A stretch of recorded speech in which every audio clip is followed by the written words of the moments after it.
Security forces की 8 और 9 अगस्त की शब पाक अफगान सरहद के करीब संबाजा में क्लियरेंस ऑपरेशन के दौरान भारत की सरपरस्ती में सरगर्म मजीद 14 खारिज को कामयाबी से ट्रेस करके हलाक कर दिया। ऑपरेशन में हलाक खारिज की तादाद बढ़कर 47 हो गई। हलाक खारिज दहशतगर्दों से असलहा, गोला बारूद और धमाका खेज मवाद बरामद हुआ है। ISPR के मुताबिक फोर्सेस मुल्की सरहदों के तहफ़्फ़ुज़ और पाकिस्तान के अमन, इस्तेहकाम और तरक्की को सबूताज करने की कोशिशों को नाकाम बनाने के अज़्म पर कायम है।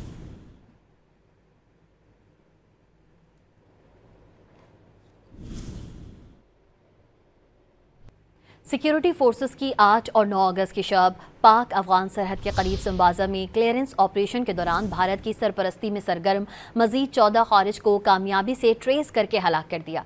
ऑपरेशन में हलाक खारिज की तादाद बढ़कर 47 हो गई। हलाक खारिज दहशतगर्दों से असलहा, गोला बारूद और धमाका खेज मवाद बरामद हुआ है। ISPR के मुताबिक फोर्सेस मुल्की सरहदों के तहफ़्फ़ुज़ और पाकिस्तान के अमन, इस्तेहकाम और तरक्की को सबूताज करने की कोशिशों को नाकाम बनाने के अज़्म पर कायम है।